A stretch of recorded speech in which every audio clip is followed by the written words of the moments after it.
Bom dia a todos. Bom dia para quem está aqui presencialmente no Inovabra em São Paulo. Bom dia para quem está no remoto. Sejam bem-vindos a mais um webinar da For Intelligence. Hoje discutindo aplicações para a indústria de alimentos e bebidas. Hoje, como a gente tem muitas inscrições de pessoas que não necessariamente conhecem a For Intelligence, vou falar um pouquinho da empresa antes da gente começar a agenda. A For Intelligence é uma startup que a gente se denomina de ciência da decisão.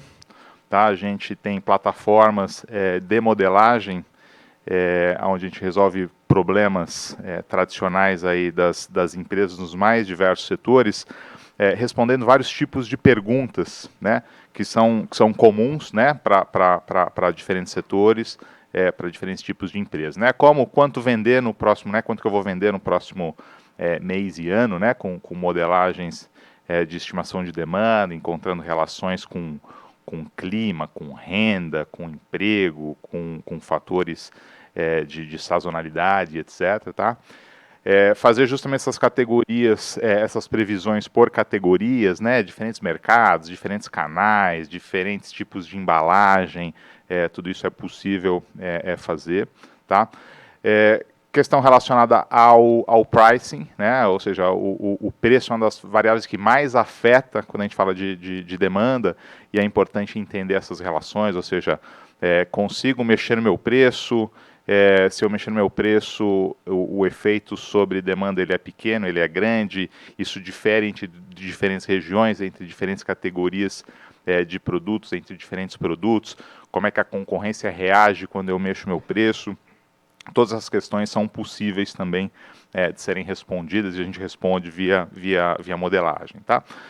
Questão relacionada, obviamente, à conjuntura, né? A gente está vivendo, é um dos tópicos que eu vou abordar hoje, a gente está vivendo um ano um tanto quanto desafiador, né? Mudança de governo, uma desaceleração da economia, mas que não tem impactado fortemente o setor de alimentos e bebidas. Né? Interessante entender quais são as razões. A gente já esperava esse movimento justamente porque os fatores que afetam o setor, né, em grande medida, não têm sofrido tanto até então, né? Não quer dizer que não vão sofrer mais à frente. Mas toda essa leitura renda, emprego, qual o setor das classes de renda que me afeta e etc., tudo isso também é passível de ser respondido. Entender os condicionantes e construir cenários, né, justamente para entender mapeamento de risco, construir cenários alternativos e etc. Como é que a For Intelligence responde a esses tipos, né, de problemas? Como é que a gente resolve isso dentro das empresas?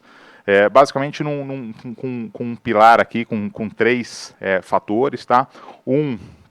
É um amplo conjunto de dados e informações econômicos, né? A nossa raiz ali é a parte de quantitativa em economia, tá? Então a gente tem todo um mapeamento, tem toda uma equipe que faz o mapeamento e projeções de todo o conjunto de variáveis econômicas.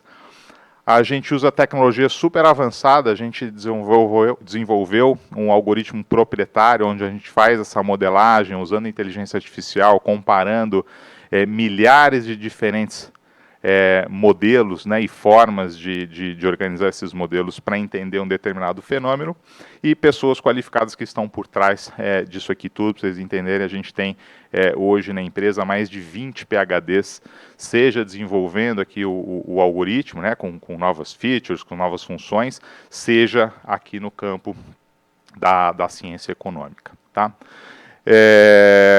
O nosso repositório de dados está em constante evolução, inclusive a gente tem novidades para o mês que vem, que é a inserção de dados de parceiros, né? A gente vai trazer ali dados de América Latina, com projeções super qualificadas de consultoras, de consultorias renomadas em seus países, e outros dados também de Brasil com parceiros, tá? Além de toda a base que a gente tem dentro da Feature Store, que inclui, por exemplo, toda a questão climática, né? Todo o mapeamento de chuva, temperatura, que afeta muito, né?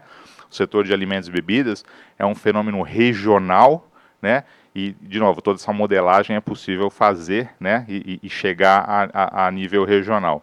Né? E para isso a gente tem também todo um mapeamento de dados de atividade econômica regional. O Brasil é um país continental, e quando a gente olha o PIB de 1%, você tem realidades muito diferentes em diferentes regiões, né? Por exemplo, o Rio Grande do Sul esse ano está se recuperando de uma quebra de safra muito grande no ano passado, e isso tem feito um comparativo ano contra ano super positivo neste primeiro trimestre, por exemplo, né? Se você olhar para o PIB Brasil, você perde esses referenciais regionais, tá? Nossas projeções são premiadas. Hoje, inclusive, o nosso CEO, o Bruno Rezende, está em Brasília, ele está recebendo um prêmio hoje do Banco Central.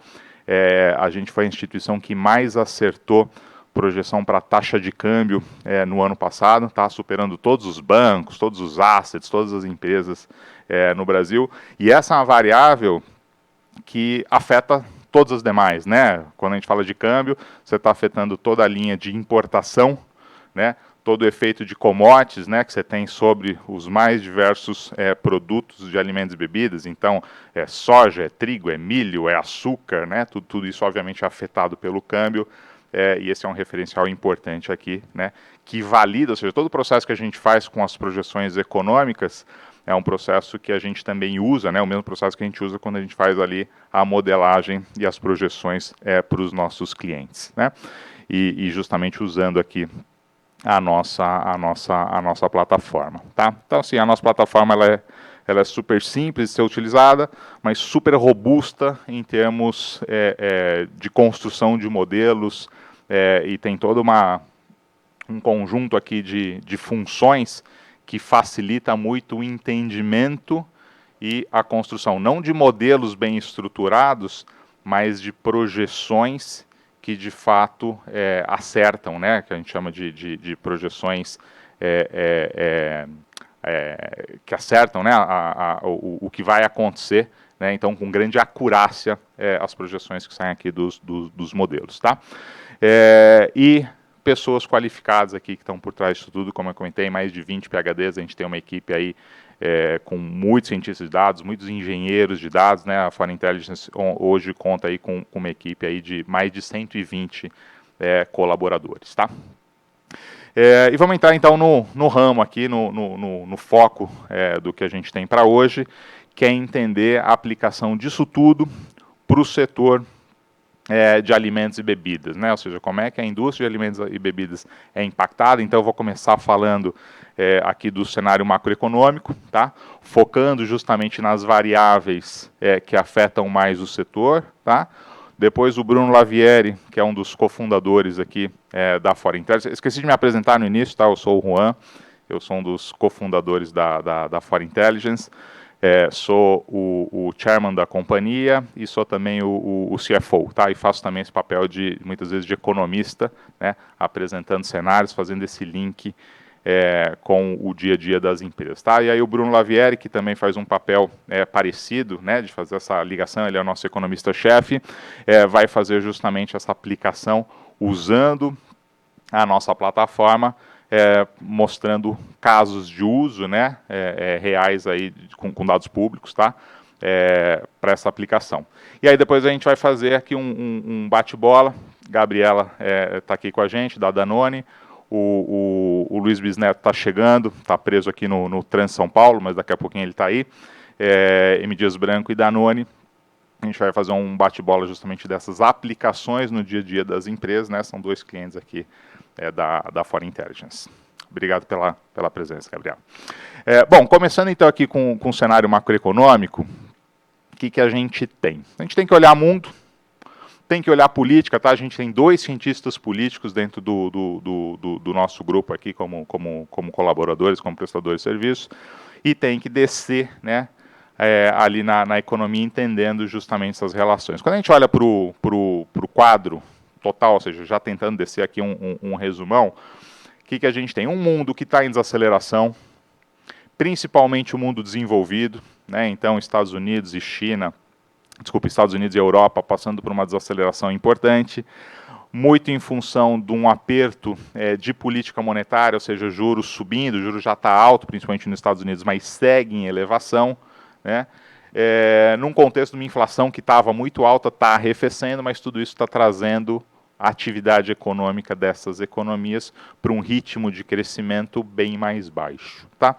China é um ponto fora, ou seja, China obviamente está dentro dessa conjuntura global, mas China está passando por uma aceleração de atividade. Por quê? Principalmente pela mudança do combate à Covid, né? Até o ano passado, super restritivo em questão de mobilidade.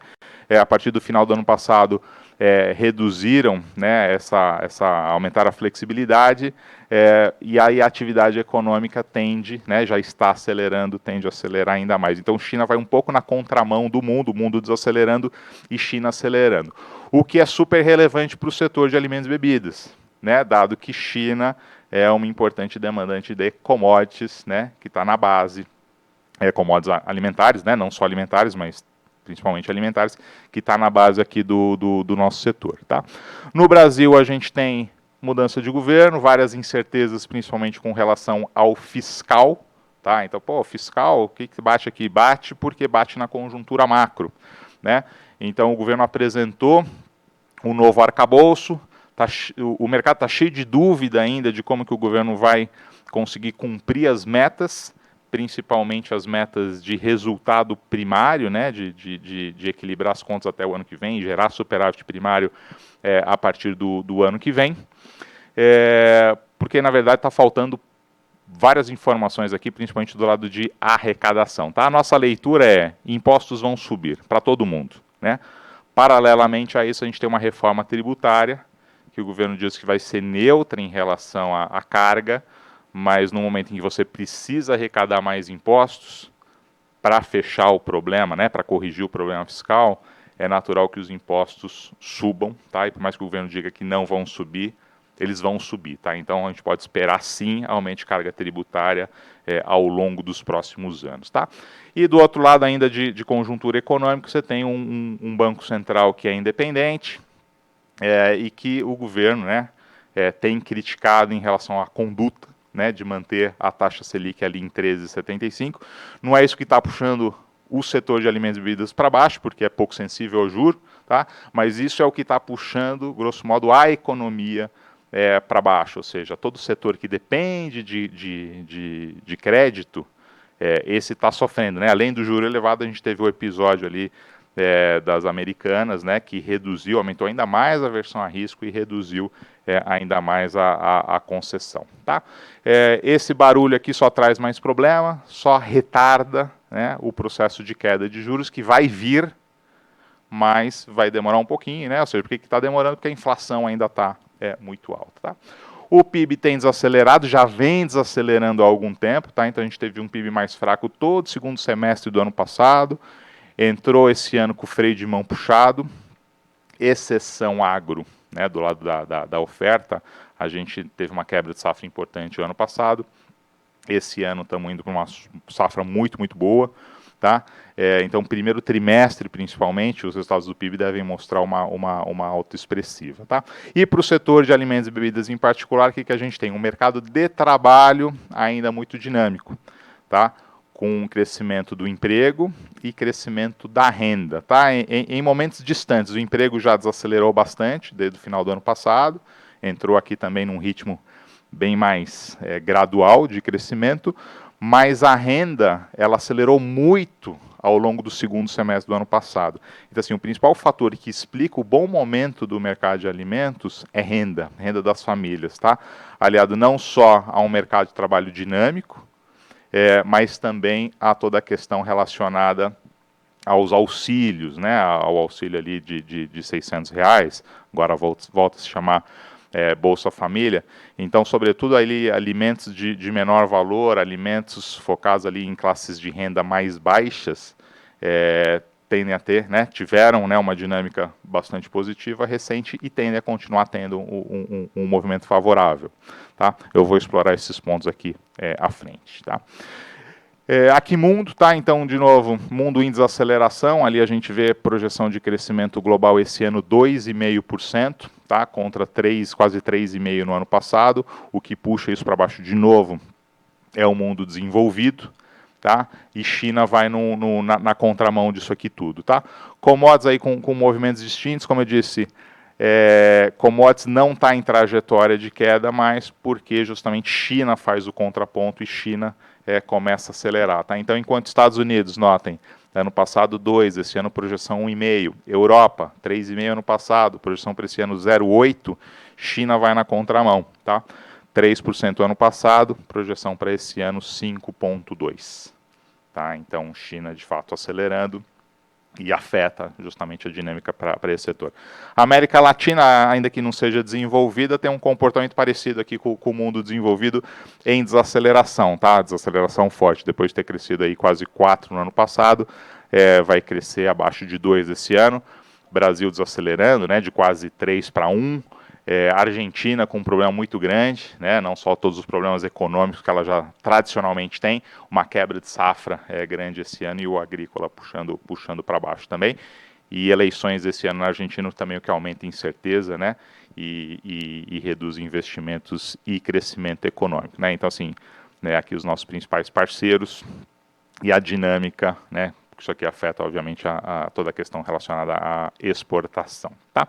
E como é que está a questão política que nos afeta, né? Que é importante a gente sempre mapear antes do econômico. Então, primeiro ponto, o governo apresentou, né, como eu comentei, questões relacionadas ao arcabouço. Ainda existem muitas dúvidas, sobretudo do lado da receita, né? Como é que o governo vai conseguir uma receita para trazer aqueles números de resultado primário, porque dentro de todo o conjunto de aumento de gasto que ele está se propondo, a conta não fecha se você não tiver aumento de tributo. Tá? As contas que a gente tem feito, se a receita seguir mais ou menos o crescimento do PIB, que é mais ou menos o que acontece, então o PIB que cresce ali entre 1,5% e 2%, se esperaria que a receita do governo cresceria aí na casa de 1,5% e 2%, né, 1,5% a 2% ao ano, em termos reais, né, corrigidos pela inflação. Só que para atingir os números de primário, né, que o ministro Haddad apresentou, e dadas as regras de gasto, a gente precisa de um aumento de arrecadação perto de 5% ao ano daqui até 2026. Tá? Você só consegue 5% de crescimento da receita do governo, né, receita de tributos, num contexto em que a economia está crescendo 1,5%, 2%, se você aumentar a alíquota, né, a carga tributária de fato, seja reduzindo subsídio, né, reduzindo as desonerações, o que também é aumento de carga tributária, ou seja, a carga tributária sobre o PIB vai ter que subir ao longo dos próximos anos para que o governo consiga entregar aquilo que ele está prometendo do lado fiscal. Mas ele ainda não disse como que ele vai fazer exatamente isso, tá?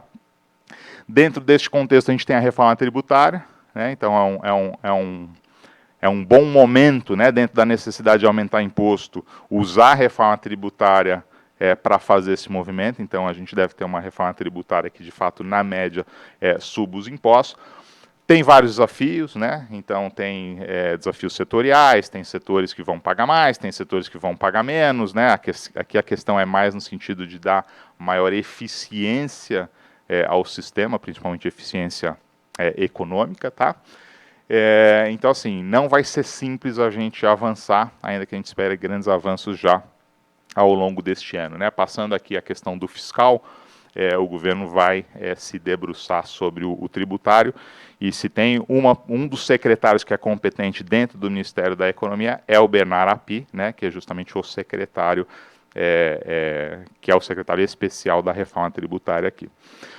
O governo tem tido várias dificuldades em relação à articulação, né, tem sido derrotados aí em importantes pautas, o que mostra a força, né, no fundo, assim, a gente teve um congresso eleito que era muito mais um perfil para um governo Bolsonaro 2 do que para um governo Lula, né, um governo do PT.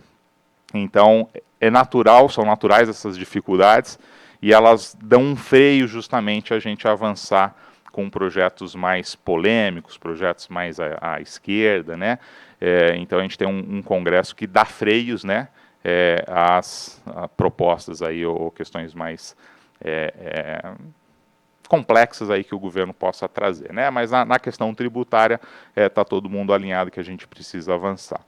Os conflitos com o BC, como eu disse, trazem danos à economia, né? O juro futuro sobe, a expectativa de inflação sobe, isso vai trazer menor crescimento. Então, é um tiro no pé toda essa discussão, agora arrefecer um pouco, tá? mas a gente vai ter aqui importantes definições, sobretudo agora no mês de junho, que são a meta de inflação, né, e talvez, ou provável, revisão para cima aí, das metas. Não que isso vá trazer redução de juros, na nossa visão não traz, tá, mas é uma discussão que está em aberto. Um governo, vale destacar que é um governo que tem uma avaliação positiva muito similar à avaliação positiva do final do governo Bolsonaro, né? A gente tem que lembrar que foi uma eleição dividida, o Lula ganhou com 50 mais 1, né? Ganhou com 50,9, o que mostra de fato um país ainda dividido, né? E uma aprovação aqui muito menor do que o Lula tinha quando deixou o governo em 2010, né? E aí justamente as dificuldades de avançar com temas mais polêmicos. Em termos econômicos, o que a gente tem? Bom, então como eu comentei, a economia entrou esse ano com o freio de mão puxado. A atividade econômica veio desacelerando ao longo do segundo semestre do ano passado, tinha incerteza das eleições, tinha incerteza de como arrumar o fiscal, e aí o que a gente tem é um segundo semestre que foi muito fraco e um carrego estatístico para 23 muito baixo, tá? O carrego do ano passado para esse era de apenas 0,2. O que é isso aqui? Se a gente não crescer nada ao longo do ano, o PIB cresce 0,2, tá? Começamos o ano, expectativas, né? A gente também tem todo um monitoramento ali sobre safra agrícola bastante positiva. O dado mensal do PIB do Banco Central já aponta um crescimento forte para o último dado, que é o dado de fevereiro. Esse nível não é sustentável, né, porque é um ponto, uma questão mais sazonal, o agro puxa para cima e vai devolver isso nos trimestres seguintes. Tá? Mas é uma dinâmica importante, PIB deve crescer ali, na nossa visão, um pouco acima de 1% esse ano, mas, de novo, com uma diferença regional importante. Então, região sul crescendo mais, o centro-oeste aí também com uma dinâmica boa por conta da safra agrícola. Tá? Quando a gente abre isso aqui entre os setores, tá? Anotem, esse ano 1,2% para o PIB, agro crescendo 6%. A indústria com mais dificuldade crescendo 0,5%. Qual que é a indústria que está com mais dificuldade? Aquela que está mais relacionada, obviamente, à taxa de juros, né? Então você tem aí crédito andando de lado, caindo, né? Então setor automotivo com muita dificuldade, construção civil, o eletroeletrônico também com bastante dificuldade, mas não é, né, a realidade aqui para o setor de alimentos e bebidas. Por quê? Porque o setor de alimentos e bebidas depende muito mais de renda e emprego, tá? E aqui é importante a gente olhar aí que momento que a gente está, né? Como é que isso aqui se comportou ao longo desse começo de ano, que explica esse comportamento bom que a gente tem para o setor e qual que é a perspectiva para os próximos meses, tá? Então, se a gente olhar aqui o movimento do emprego, que é o primeiro gráfico, o emprego sofreu bastante na pandemia, né? A gente perdeu aí quase 12 milhões, né, de postos de trabalho, né? Isso aqui já é extrapolado para a população brasileira, tá? Não fosse as pessoas terem ficado em suas casas, né, após perder o emprego ali no início da pandemia, a taxa de desemprego teria subido no Brasil para 25%, tá? O que é brutal, né? Notem, ela subiu bastante, subiu ali para 15, 16, né, mas não foi 25. Por quê? Porque não é considerado desempregado aquele que não está procurando emprego, né? E na pandemia, justamente o indivíduo foi para casa, né, viveu ali de auxílio, e não estava procurando emprego, principalmente porque quem perdeu o emprego ali na pandemia foram as pessoas de menor renda, né, de estratos mais baixos e do trabalhador menos qualificado, né, que muitas vezes, na maior parte das vezes, não pode fazer o trabalho remoto, né, o home office, né, não dá para fazer faxina, por exemplo, em home office. Recuperação da mobilidade, veio recuperando emprego. Notem que a gente está num patamar bem acima do pré-pandemia. Tá? Isso fez a taxa de desemprego cair para níveis abaixo do pré-pandemia, mas quando a gente olha para frente, o que a gente tem? Um movimento de reversão nos primeiros meses desse ano, queda do emprego. Tá? Muito desse movimento é sazonal, tá? Então você tem aumento de emprego, normalmente que dura ali até os empregos temporários ali de final do ano, então o primeiro trimestre é naturalmente mais baixo, tá? E uma expectativa nossa aí de leve retomada aí ao longo dos meses, mas depois de ter crescido 7%, 7,5% no ano passado, tá? Expectativa para esse ano para emprego é só de 0,5%. Aí você fala, bom, se é só 0,5%, da onde vem o otimismo disso aqui para consumo, né? Ele não vem do emprego, ele vem da renda, tá? Então a renda teve um movimento durante a pandemia que parece estranho à primeira vista, né? Olha ali o tracejado, o gráfico de cima é a renda. Vem a pandemia, a renda média sobe, tá? E ela sobe justamente porque quem perdeu o emprego tinha salário abaixo da média, então quem ficou puxou a média para cima. Tá? Ainda que as pessoas não estivessem recebendo efetivamente aquele salário, né? Muita gente teve redução de jornada, com redução de salário, etc. A gente tem, na média, um aumento. À medida que esse emprego vai voltando e que a gente tem um processo inflacionário disseminado na economia, a renda vai caindo, ela cai até o final de 2021, e ao longo de 22 ela entra nessa trajetória de recuperação. E essa trajetória de recuperação aqui, ela é mais pronunciada no segundo semestre. Então, quando a gente chega aqui no começo desse ano, a renda desacelera, mas ela desacelera em cima de um patamar muito elevado. Né? Muito elevado em relação ao que a gente tinha, obviamente, em 22.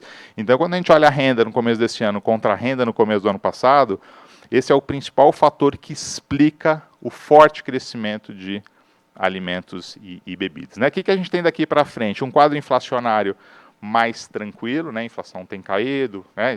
A importância de um Banco Central independente que está lidando com esse problema da economia brasileira. A gente tem uma expectativa de continuidade de crescimento, claro que num ritmo menor do que a gente teve até então, tá? Lembrando, aumento do salário mínimo, né? Começou a valer agora em maio, então, de novo, são fatores que puxam a renda não só para cima, mas que puxam principalmente a renda das classes de renda mais baixas para cima. Então, quando a gente olha a questão de sensibilidade aos diferentes setores, né, já fazendo um paralelo aqui ao que o Bruno vai falar, setores, né, ou produtos focados em classes de renda mais baixa tendem a ter um melhor comportamento, né? Tem a questão do salário mínimo e tem a questão dos auxílios, tá? Quando a gente junta a renda com o emprego, a gente tem a massa de salários também num movimento super altista até o final do ano passado. Esse ano devolve um pouquinho pelo movimento do emprego, né, de queda nos primeiros 3 meses, muito, de novo, sazonal, expectativa de retomada daqui para frente. Ainda que essa retomada seja mais gradual do que a gente teve no passado, o efeito carrego aqui é super relevante. Tá? Então, a massa de salários cresceu quase 7% no ano passado. Notem, todo esse movimento foi emprego e quase nada de renda. Por quê? Porque a renda ela teve um comportamento em V. Quando a gente olha a média de renda em 22 contra a média de renda em 21, dá 0 a 0. Só que o patamar de final de 22 dá um brutal aumento contra a média de 22, e é isso que a gente carrega para 23. Tá? Então, quando a gente olha para 23 como um todo, a gente vai continuar tendo um movimento ano contra ano de alta expressiva, mas que ele vai desinflando à medida que os trimestres passam. Tá? Então, assim, é um movimento que continua ao longo dos trimestres, mas ele vai perdendo força. Tá? E tudo isso, de novo, é fundamental a gente olhar, e sobretudo recortes, né? Sejam regionais, sejam por classes de renda, para a gente entender diferentes dinâmicas, ainda que positivas, tá?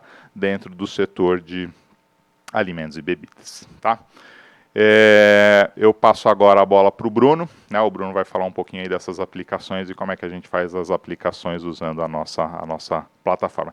Quem tiver perguntas e etc., peço que faça via chat, tá? Ao final, junto ao debate. O Bisnet chegou aqui. Bisnet, obrigado aí pela presença. Ao final, junto com o debate com o Bisnet e a Gabriela, a gente também vai abrir para perguntas, seja quem está aqui no auditório, seja quem está remotamente. Obrigado. Bom dia, pessoal. Bom, como o Juan adiantou, meu papel aqui vai ser mostrar para vocês a aplicação, né, de todo esse cenário macroeconômico, todas essas informações que a gente sabe que afetam, né, no final das contas, os setores, os negócios, as empresas, os consumidores, como que isso afeta. né? Em que medida isso se traduz, né? Como que as variáveis se transmitem, né, aqui para o mundo real. Tá? Então, a ideia que a gente trouxe aqui para esse exercício é algo bem simples. Tá? Eu peguei uma série do IBGE, tá, da PMC, Pesquisa Mensal do Comércio, um recorte dela que se refere a supermercados, hipermercados, alimentos e bebidas. Tá? É um pouquinho amplo para o que a gente gostaria, mas é uma série longa, uma série bem confiável. E aqui a gente está falando dela para nível Brasil, tá? Mas a gente também vai descer para algumas regiões. Eu selecionei 4 UFs justamente para a gente ver como é diferente o comportamento do consumidor, tá, em cada uma das regiões. Né? Quando a gente está falando de Brasil, né, enfim, é um território enorme, justamente sugerindo, né, comportamentos muito diferentes em cada região. Né? Temperatura é diferente, os hábitos são diferentes, enfim, como que isso se traduz no mundo real. Tá? Então, eu estou começando aqui, né, falando de Brasil. Tá? A gente está falando, né, como eu falei, de PMC, né, supermercados, é uma série mensal. Tá? E o que a gente descobriu aqui, né, já fazendo algumas projeções, eu já estou aproveitando, tá? E acho que até vale voltar alguns passos, eu já estou mostrando todos os resultados na nossa plataforma, tá? Inclusive num módulo novo, que é o módulo Business, que ainda está em desenvolvimento. Tá? Então até peço desculpas aqui se alguma coisinha não estiver funcionando perfeitamente, se algum quadro estiver fora de posição, mas a ideia é já traduzir, né, de forma mais rápida como que esses fatores externos, né, como que a economia, como que a temperatura, como que a sazonalidade, como que isso bate, né, no mês a mês nos negócios. Tá? Então, enfim, aqui a gente já está olhando para um resultado, tá, do, né, setor de supermercados, que teve uma alta de 7,62% em março de 2023, tá, em relação a fevereiro, e a gente consegue aqui separar quais foram os principais impactos. Né? Então tem um impacto de sazonalidade, porque a gente sabe que todo março é sempre diferente de todo fevereiro, né? Esse é um efeito base, tá?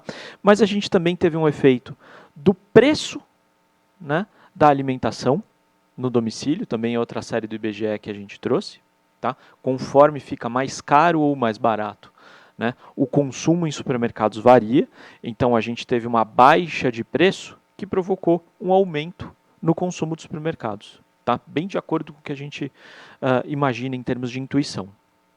Tá? E a gente teve aqui um efeito um pouco negativo da renda. Tá? A renda caiu um pouco e por isso ela trouxe isso para baixo. Tá? Em termos de elasticidades, né, que é um conceito que a gente usa muito, né, quando a gente está falando de modelagem, o que é a elasticidade? Né? É como, né, que uma variável afeta a nossa variável de interesse. Tá? No caso, a gente está falando de 2 principais conceitos. Né? Primeiro, elasticidade de preço, como que uma variação de preço afeta o nosso volume vendido. E a segunda seria a elasticidade de renda, né? Como que uma variação de renda afeta o volume vendido. É importante notar que esses 2 fatores eles acontecem muitas vezes de forma simultânea. Tá? Então, no mês a mês, a gente está vendo variações de preço, variações de renda, variações de temperatura, sazonalidade, enfim, está tudo acontecendo ao mesmo tempo. Tá? Então, o que é difícil é a gente ter esse número, né, mais rigoroso, colhido com cuidado, para a gente ter por região, né, por produto, e tudo isso a gente consegue fazer usando o nosso algoritmo de modelagem em escala. Tá? Então, o que a gente descobriu aqui é uma elasticidade preço, tá, negativa e bem pequenininha. Tá? O que isso significa? Para cada 1% de aumento de preço, o meu volume vendido cai 0,07 ponto percentual. Né? Bem pouquinho, mas é mais ou menos o que a gente imaginava. Né? Como a gente está falando de supermercados, né, bens essenciais, grandes variações de preço não vão afetar tanto assim o volume consumido. Né? Justamente porque a pessoa pode trocar um produto mais caro por um mais barato. Né? No final das contas, sai ali com um carrinho de supermercado mais ou menos do mesmo tamanho. Tá? No final das contas, a gente esperava mesmo uma elasticidade de preço baixa. Né? Dentro de microeconomia, a gente chama isso de quase inelástico. Tá? E uma elasticidade renda.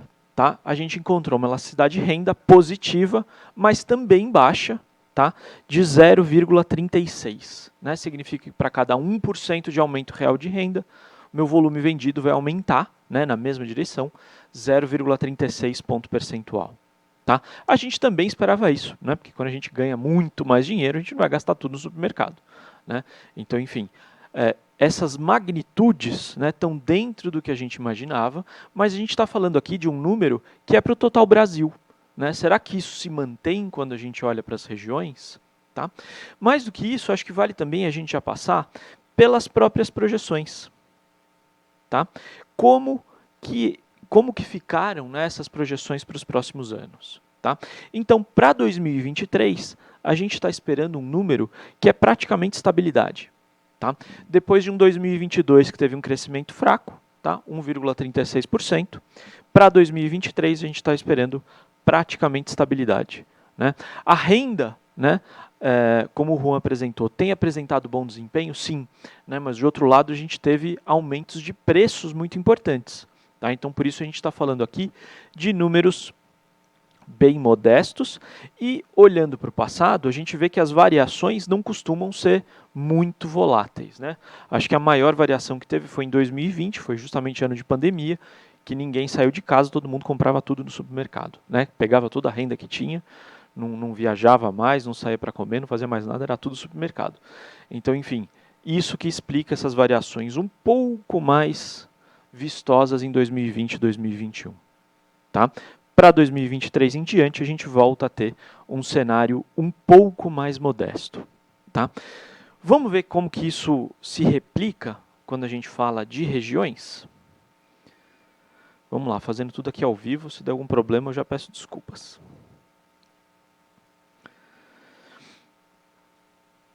Enfim, eu selecionei aqui 4 estados, tá? 4 exemplos o mais distantes o possível, justamente para a gente ver como que essas projeções vão ficar no final das contas. Tá?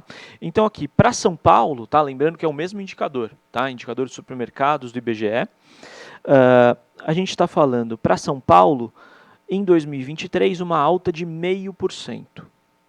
Tá? Para o Rio Grande do Sul, uma baixa de 0,3%. Para Goiânia, uma queda de 1,2%. E para o Ceará, uma alta de 2,8%. Então vejam só, né? Dentro de um número para o Brasil que era, se não me engano, de 0%, né? Praticamente estável, a gente tem gente passando calor e gente passando frio. Tá? Então, é justamente essa dispersão, né? Essa riqueza que a gente ganha quando a gente começa a olhar de uma forma mais desagregada. Tá? De uma forma mais desagregada apenas na dimensão regional. Né? A gente poderia fazer a mesma coisa olhando para outros produtos. Tá? E mais ainda olhando para outros produtos de forma regional. Tá? Então, para além dessas projeções, né, o que mais a gente consegue extrair de interessante? Né? As elasticidades. Né? Vamos olhar para as elasticidades de cada região. Vamos ver se elas são muito diferentes do Brasil, por exemplo. Tá? Eu vou mostrar aqui para vocês o nosso painel de determinantes, que é justamente a carteira de modelos que a gente estimou, e vamos olhar o que eles trazem em comum, tá, dentro dessa carteira de modelos. Porque quando a gente está falando de elasticidade, normalmente, a gente elege um modelo. Tá? Isso é uma simplificação muito grande da realidade. Né? Um modelo só explicar tudo, puxa, a gente sabe que isso não vai acontecer. Tá? Então é por isso que a gente tem uma carteira de modelos e a gente olha para todos eles. Né? Vamos ver o que eles têm em comum, qual que é a confiança que a gente tem nessas elasticidades que a gente está trazendo. Tá? Então, falando aqui, tá, de Rio Grande do Sul, a gente descobriu que tem um efeito de dias úteis, que é super importante, e negativo. Tá? Acho que isso também está de acordo com a nossa expectativa. Quanto mais dias úteis, mais tempo a pessoa ficar fora de casa trabalhando, precisa de menos suprimentos em casa do supermercado. Tá? Um efeito do PIB, tá? Dentro das N variáveis de atividade econômica, e a gente testa todas dentro da modelagem, a gente testa a renda, a gente testa a massa, a gente testa o PIB, a gente testa, enfim, várias variantes, tá? desses indicadores, a gente normalmente coloca um só de cada vez, justamente porque se entrar em dois, a gente vai ter um tipo de conflito estatístico, que a gente chama de multicolinearidade, mas a gente não precisa entrar nessa seara. Tá? A ideia aqui é que a gente descobriu uma elasticidade PIB, tá? Então uma elasticidade renda, se a gente for simplificar, bem mais alta no Rio Grande do Sul do que a gente viu no Brasil. Tá? Então a gente tem aqui nos 7 principais modelos uma elasticidade PIB que está entre 0,6 e 0,8. Tá? Então bem maior do que o 0,36 que a gente viu para o Brasil. Ao mesmo tempo, elasticidade de preço a gente quase não viu, né? Quase não aparece. Aparece aqui uma elasticidade ao preço da alimentação fora do domicílio, né? Que é positiva, quanto a gente imaginava. Então, quanto mais caro almoçar fora, maior a probabilidade de você almoçar em casa. Tá? Mas, enfim, uma elasticidade pequena. Tá? A gente pegou também o Google Mobility, que é uma variável que a gente usa para controlar os efeitos primários de pandemia. Tá? Essa é uma história que a gente bate bastante. Né? O que foi a pandemia? Né? O que é efeito primário e o que é efeito secundário? Né? A pandemia provocou que todos ficassem em casa, obrigatoriamente. Tá? Isso trouxe, obviamente, mudanças de hábitos de consumo, ao mesmo tempo que provocou desemprego, provocou queda de renda, né? Como o Juan mostrou. Né? Essa questão do desemprego e da queda de renda, a gente chamaria de efeitos secundários. Tá? E esses efeitos secundários a gente consegue capturar, né, nos indicadores econômicos. Então, essa parte a gente está bem coberto. Mas e os efeitos primários? Né? E as mudanças de hábito de consumo que foram temporárias e que foram mudando de magnitude ao longo do tempo. Tá? Então, a gente usa esse indicador do Google Mobility justamente para pegar essa dinâmica de mudança de hábito de consumo ao longo do tempo, né? Justamente porque ele mede o quanto que as pessoas ficaram mais em casa em relação ao período pré-pandemia. Né? Vale lembrar que lá, em março de 2020, todo mundo, de repente, ficou trancado em casa. Em abril também. Em maio a coisa já começou a flexibilizar, isso foi ali, né, numa trajetória mais suave até o final de 2021.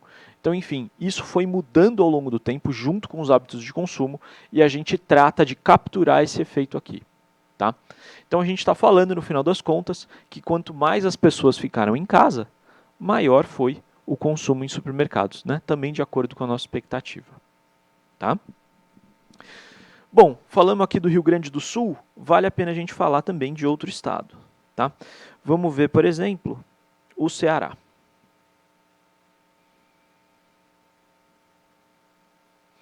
Carregando aqui. Bom, beleza. Aqui no Ceará, se a gente for olhar para os indicadores de renda, tá aqui a renda habitual, boa parte dos modelos nem mostrou grande sensibilidade. Tá?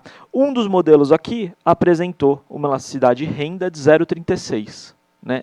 Super alinhado com o que a gente viu para o Brasil. E uma elasticidade de preço um pouco mais forte, né? Uma elasticidade de preço de menos 0,26, né? 0,26, 24, 22, 22. Então, bem parecido. Tá? Bem parecidos entre eles, mas em relação ao Brasil, uma elasticidade de preço muito mais forte. Né? Então a gente vê que o consumidor no Ceará ele é menos sensível a variações de renda, mas ele é mais sensível a variações de preço. Tá? Isso é super importante, pessoal, quando a gente estiver falando numa estratégia de precificação. Tá? O consumidor do Rio Grande do Sul é totalmente diferente do consumidor do Ceará. Né? É óbvio falar isso, mas aqui a gente está quantificando. Tá? Vamos olhar também para Goiás. Para São Paulo, não sei se vale a pena a gente olhar, porque estatisticamente São Paulo é quase igual ao Brasil. Né?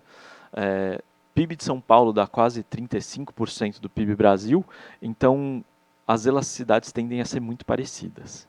Tá? Vamos olhar aqui para Goiás. Né? O que a gente viu aqui em Goiás? Tá? Então a gente tem aqui uma elasticidade renda de 0,36, tá? Novamente, igual ao Brasil, igual ao Ceará, diferente do Rio Grande do Sul. E uma elasticidade de preço super forte, menos 1,2. Então, o consumidor em Goiás, ele é super elástico a variações de preço. Né? A gente viu um pouquinho de sensibilidade a preço no Ceará, mas aqui é outro planeta. Tá? 1,2 é muita coisa. Tá? Justamente porque a trajetória no passado, né, a trajetória do consumo em supermercados em Goiás no passado é muito diferente da trajetória no Ceará. Tá? Então, a partir da diferença nessas séries, a gente consegue capturar, né, o que causou essa diferença ao longo do tempo. Tá? Bom, pessoal, acho que esse era um resumo, tá, do que a gente consegue identificar, e acho que vale aqui a gente voltar para a visão geral, né, para ter essas projeções em mente, quando a gente está falando aqui do setor de alimentos e bebidas, tá, que acho que é o principal produto dentro dos supermercados que é consumido regularmente. Tá? Então, enfim, a gente tem um cenário para 2023 relativamente fraco em termos de Brasil, tá? Mas muito heterogêneo em termos de regiões. Tá? Região Nordeste tende a apresentar um bom resultado. Tá? Goiás, particularmente, nem tanto. Tá? São Paulo, um pouco melhor, tá? 0,5% de alta. E Rio Grande do Sul, né, tende a mostrar ali quase estabilidade, uma quedinha de 0,3%, mas vem de uma alta super forte em 2022, que é uma alta de 4,5%. Tá? Enfim, pessoal, é isso. Vou passar a palavra aqui. Obrigado, Bruno. Só fazendo um complemento ao que o Bruno colocou. Enfim, ele mostrou, obviamente, toda essa aplicação com dados públicos do IBGE, e muito do que a gente faz aqui com os nossos clientes é abrir todas essas questões para séries proprietárias do próprio cliente ou séries privadas como séries de consumo da Nielsen, né? Aí no ramo, obviamente, de alimentos e bebidas, né? Tratando de captar essas relações não só regionais, mas por produtos. Ou seja, quando o Bruno está falando aqui de alimentos e bebidas, a gente está generalizando ou está agregando todas as categorias numa coisa só, né? Eu gosto muito de citar um exemplo que a gente já trabalhou no passado, por exemplo, de óleo e azeite, né? Que são bens que podem até ser substitutos, mas, né, aquele cara que com a salada, assim, não joga, não põe o óleo na salada. Então, assim, quando você olha a questão da sensibilidade, tanto a preço quanto a renda, são produtos que têm sensibilidades muito, mas muito diferentes, né? Então, quando você olha o óleo de cozinha tem sensibilidade quase a zero a preço, né? O preço dele está determinado por custo, né? Uma questão concorrencial do lado da oferta, né? E baixa sensibilidade também à renda, inclusive em diferentes classes sociais, né? Então, uma classe de renda alta, uma classe de renda baixa já consome a quantidade de óleo que gostaria de consumir. Alterações na renda não alteram nem para cima nem para baixo o consumo de óleo. Quando você vai para o azeite, é um mundo completamente diferente. O azeite tem alta sensibilidade de preço. Então, se o azeite sobe, né, o azeite normalmente importado, o câmbio sobe, subindo o preço do azeite, venda vai cair bastante. Por quê? Porque o consumidor passa a ser muito sensível. Né? Ele é muito sensível porque é um bem que a gente chama um bem quase que de luxo. Né? Mas esse comportamento é muito diferente em diferentes classes sociais. Então, se olha extratos de classe de renda A e B, tem baixa sensibilidade a preço. E tem baixa sensibilidade à renda. Né? Se olha para os estratos de classe de renda mais baixas, bom, primeiro classe D e E nem consome azeite. Aí se olha a C, consome e tem uma alta sensibilidade tanto preço quanto renda, ou seja, a renda sobe, isso entra dentro da cesta de consumo. A renda cai, isso sai da cesta de consumo, né? Quase que um dos itens ali no carrinho do supermercado de ajuste. Esse mês eu consigo comprar, esse mês eu não consigo comprar. Isso vale, né, esse paradoxo aqui, óleo e azeite, vale para vários outros produtos dentro do setor, tá? E aqui, através de modelagem, a gente consegue justamente quantificar essas diferenças, essas diferentes sensibilidades em diferentes regiões, em diferentes estratos da população e assim por diante, tá? Então, assim, aqui, obviamente, um exemplo mais amplo, né, com dados mais agregados, mas quando a gente vai no micro, né, no dado mais agregado, você consegue ver diferenças, né, e características completamente diferentes ao que o Bruno pontuou aqui. Tá? E agora eu passo a bola aqui para a Gabriela e para o Bisneto, para eles falarem um pouquinho, enfim, dessas aplicações, não só aqui do que a gente tem com a Fora Intelligence, mas de aplicações de inteligência artificial dentro dos ramos, aqui dentro do ramo de alimentos e bebidas, dentro da realidade das duas empresas. E aí a gente passa para perguntas, sejam perguntas aqui do auditório, sejam perguntas aqui do remoto, e eu também tenho aqui algumas perguntas aqui para os dois. Vamos lá, quem começa? Vamos lá, posso começar? Tá bom. A gente, né, já tem uma jornada, né, junto com a Ford Intelligence dentro dessa expectativa, né, de trazer previsibilidade para dentro do negócio. Né, isso é uma coisa que deixa muito dinheiro na mesa, né, e a gente trabalhar com previsibilidade sempre aumenta a nossa capacidade de gerir, né, esse desempenho futuro. Então, a gente estava vendo ali uma série de variáveis, né? E essas variáveis a gente tem que trabalhar, obviamente, o tempo aqui não permite o Bruno desdobrar nesse sentido, mas na menor granularidade possível. Porque, por exemplo, quando a gente vê um efeito num supermercado, isso, o efeito da marca ele é muito maior. E dentro desse efeito de marca, eu tenho que considerar outros efeitos de acesso a determinados produtos que podem promover para melhor, né, algumas marcas e para pior outras. Porque, por exemplo, quando eu tenho um cenário de pressão de consumo, de menor capacidade de desembolso, eu vejo no mercado um efeito ampulheta. Então, as marcas mainstream, mais convencionais, elas são achatadas e esse consumo desce para as marcas menores. Então, por exemplo, às vezes, quando a massa de renda cai, as marcas dentro do supermercado são favorecidas, porque esse efeito ampulheta vai favorecer aquela marca de menor desembolso, aquela marca com comportamento mais low price, enquanto vai achatar as marcas de mais mainstream, ou muito pouco a high price, porque na verdade quem consome aquela marca mais cara, ele continua consumindo. Talvez ele possa fazer um mix de canal, ele possa diminuir a frequência, mas ele continua consumindo. Mas as marcas mainstream tendem a ser mais achatadas. Então, essas informações, né, agrupadas e associadas às nossas próprias informações internas, permite que a gente possa desenhar estratégias de tempo e profundidade de promoção, de tamanho de embalagem por tipo de canal, por tipo de região. Né? Então, essas informações elas ajudam a gente a trazer previsibilidade no gerenciamento da receita da companhia, né? E, obviamente, trazendo mais acurácia no nosso planejamento de demanda. Né? Bom dia, pessoal. Aí, falando do lado da Danone, a gente também tem trabalhado com a FOI aí nos últimos meses, e mais do lado de operações, então é legal a gente complementar. O Bisneto falou um pouco do lado de top line, e nós aqui temos trabalhado bastante a parte de commodities. Então, a FOI tem ajudado a gente na previsibilidade dos custos das commodities. Então, principalmente aí leite e diesel, que são duas commodities super impactantes para a Danone. E por que é importante? Pelo mesmo motivo que o Bisneto comentou, de previsibilidade. Então, quando a gente tem uma previsibilidade de custo, a gente consegue planejar o que a empresa vai fazer em todos os sentidos, em todas as áreas. Então, a gente tem tido bastante sucesso com relação à acuracidade, e isso ajuda todas as áreas, né? Então, principalmente finanças, quando vai fazer o planejamento de budget, a gente consegue entender qual que é o cenário de custos, até para entender se a gente precisa repassar preço, se a gente não precisa. E quando a gente tem isso com uma melhor acuracidade, a gente faz isso de uma melhor forma e acaba impactando todo mundo, porque a gente tem preços mais justos e, no fim, sucesso aí para quem consome e para quem vende. Então, acho que é super importante esse trabalho.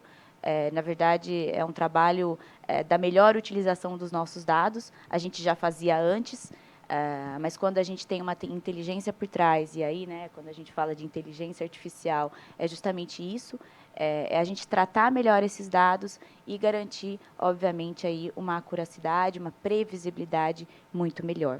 Então, acho que é um pouco disso que a gente tem trabalhado. Legal, só complementando aqui os pontos que o Bisneto e a Gabriela levantaram, na questão que o Bisneto levantou da sensibilidade à renda, né, esse bem que, no fundo, a renda sobe, o consumo cai, ou a renda cai e o consumo sobe, né, em microeconomia a gente denomina como bem inferior, né, que aparentemente é estranho, né? Ou seja, um comportamento que vai no sentido contrário à renda, mas ele é super normal, né? Normalmente marcas de entrada, marcas mais baratas acabam tendo esse comportamento, né? Então, em situações de expansão, o volume vendido acaba caindo, né? De expansão econômica, e em momentos de retração, essa migração, né? Para marcas mais baratas acaba acontecendo. Então, você tem queda de renda e aumento de volume vendido. Então, assim, quando você entra dentro do panorama marca a marca, produto a produto, e muitas vezes esse movimento ele é diferente em diferentes regiões, né? Então, por isso, a importância do mapeamento. E aí, entrando em Danone, que a Gabriela comentou, quando a gente olha na questão do diesel, por exemplo, o diesel está naturalmente mais difícil projetar a partir de agora, né? A partir deste governo. Por isso é importante toda a questão política, né? de monitoramento, de mapeamento. Porque Petrobras anunciou ontem aí as novas políticas de precificação de combustíveis, era algo que o Lula já trazia na campanha, né? De abrasileirar os preços dos combustíveis, e o que a gente tinha até então, né? Que vinha desde o governo Temer, que era a paridade internacional, né? Então olha o preço lá fora, olha para a taxa de câmbio, isso é o balizador, né, para o preço doméstico, e aí fica muito mais previsível os movimentos. O que a gente tem agora é mais imprevisibilidade, né?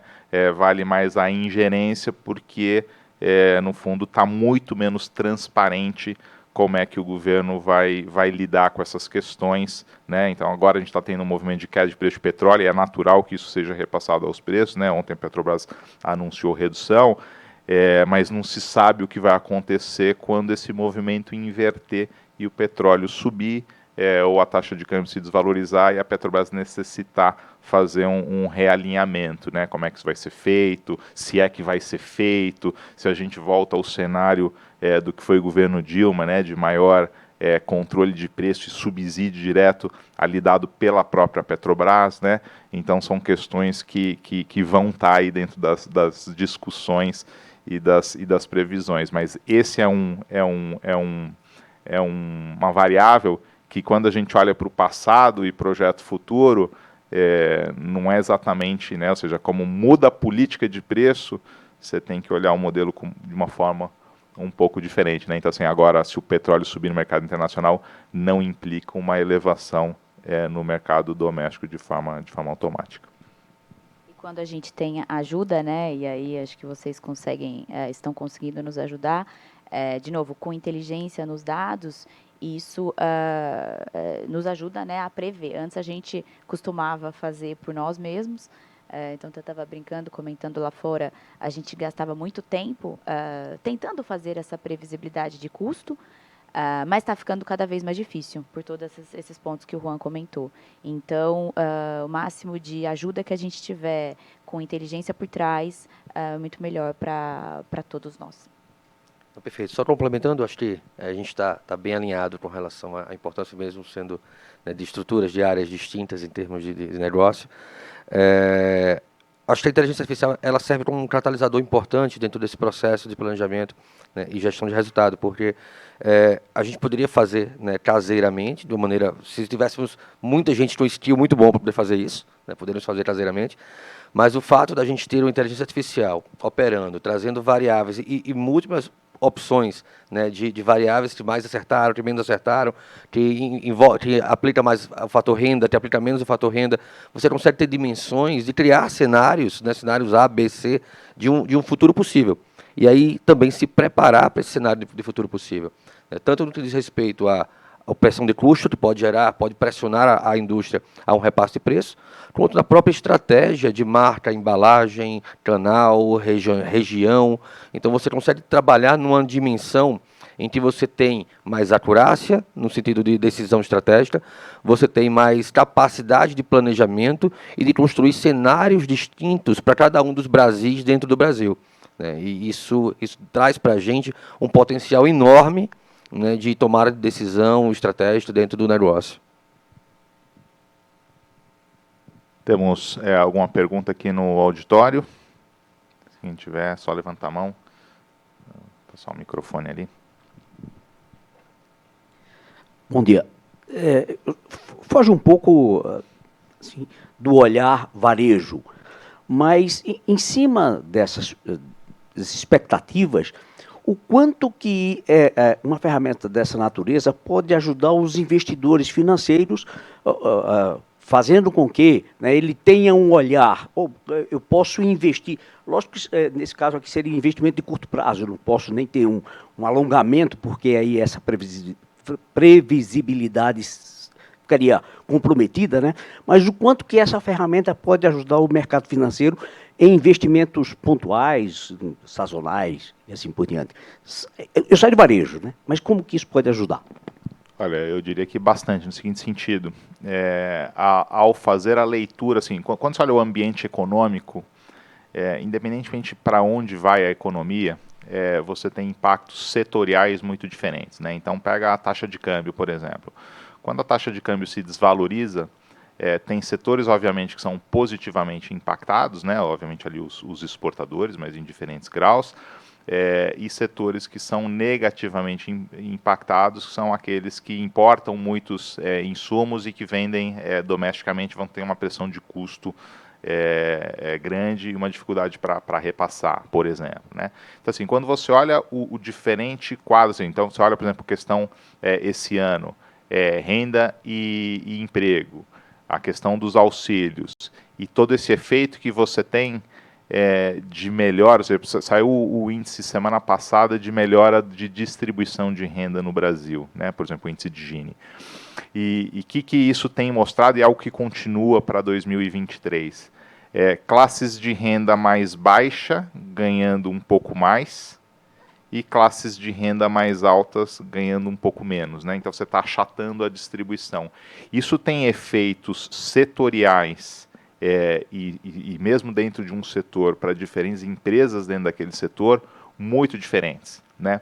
Então você tem empresas que vendem produtos mais premium, estão sendo afetados de uma certa forma. Você tem empresas que vendem produtos mais para uma base de classe de renda mais baixa, são afetados de outra forma. Então, assim, a partir da leitura do ambiente, você fazer todo esse mapeamento de diferentes empresas, né, e diferentes sensibilidades aos diferentes fatores, né, você consegue fazer uma melhor alocação de recursos, né, e a plataforma permite fazer essa leitura e essa inferência, né? No fundo, você consegue testar premissas, né? Então, será que tal coisa afeta tal coisa? Vai lá e testa, né? E aí o sistema vai... Eu compro ação da Danone ou compro do Pão de Açúcar, né? Por exemplo.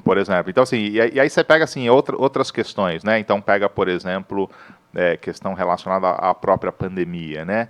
E aí muitas empresas que erraram grosseiramente no seu planejamento estratégico por entender que aquele movimento de alta que a gente teve ao longo de 2020 era um movimento de alta permanente em vendas, né? E quando você faz a leitura e quando você coloca principalmente os controles assim, do que causou a alta, né? É um fator renda, é um fator... e aí muito do que a gente captou via modelos é que muitos fatores que causaram esse movimento era o fator mobilidade. Então, assim, o fato do cara ter mudado o nível de consumo tinha a ver com a reduzida mobilidade. A partir do momento que essa mobilidade foi voltando, esse consumo foi devolvendo, independentemente das questões de renda.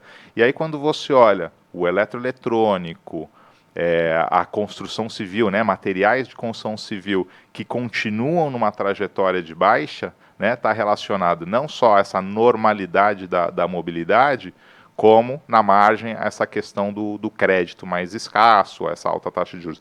Mas entender bem esses movimentos evita um erro estratégico, ou seja, aquelas empresas que, diante do excelente resultado em 2020, fizeram expansão da sua capacidade produtiva, prevendo que aquele era o novo normal, quebraram a cara e agora estão com uma ociosidade enorme dentro das suas plantas, né? Então, assim, assim, a ferramenta ela é super flexível para responder os mais diversos tipos de questões, seja questões relacionadas à modelagem de quantidade, seja questões relacionadas a movimentos de preço. E acho que Sem querer dominar as perguntas, como é a precificação do consumo desse serviço? Por uso, basicamente por uso. Quantidade de séries, no fundo, que estão sendo modeladas. E só complementando o ponto, sim, eu sei que a gente sai aqui da indústria de alimentos, mas assim, um dos maiores usos que a gente tem é no mapeamento de riscos para a indústria de fundos, né? Então a gente consegue, através da ferramenta, entender exposição de fundo a diferentes riscos, né? Então, por exemplo, um fundo está posicionado em petróleo, está posicionado em Petrobras, está posicionado em companhia aérea, né? Então, quando o petróleo sobe, Petrobras sobe, mas companhia aérea cai, por exemplo, né? Porque é custo para ela. Qual que é a exposição líquida, de fato, desse cara a petróleo, né? Então, com a ferramenta, a gente consegue, por exemplo, captar esse tipo de informação, mesmo sem olhar para a carteira de ativos que o fundo tá posicionado, simplesmente por variação de preço do ativo e variação de preço de vários determinantes de risco. Então, a gente consegue fazer uma leitura de exposição a riscos sem olhar para o que tem dentro de um determinado fundo. Acho que eu só ia complementar com relação aos investidores. Não, imagina. Isso é uma coisa que a gente tem observado, tanto o grupo, né, a Danone é uma multinacional, então tanto os nossos parceiros, né, dos outros países e até investidores, eles têm cobrado uma previsibilidade de maior tempo, né? Então antes a gente fazia budget, previa custos do próximo ano. Hoje a gente está precisando fazer dos próximos 3, 4 anos. Então, a gente percebe também que os investidores querem ter esse olhar a longo prazo. E, obviamente, né, é cada vez mais difícil. Então, essa previsibilidade, essa acurácia a tanto longo prazo, ela tem sido cada vez mais cobrada da gente. E aí, de novo, né, quando a gente tem ajuda, isso facilita um pouco. E quando você tem uma curacidade maior, os investidores também observam, e a credibilidade também é um fator importante aí para qualquer discussão de negócio. Então, de novo, a importância da gente conseguir, né, olhar para frente, planejar vendas, pensar qual que vai ser o foco da empresa, se é volume, se é margem, isso ajuda bastante.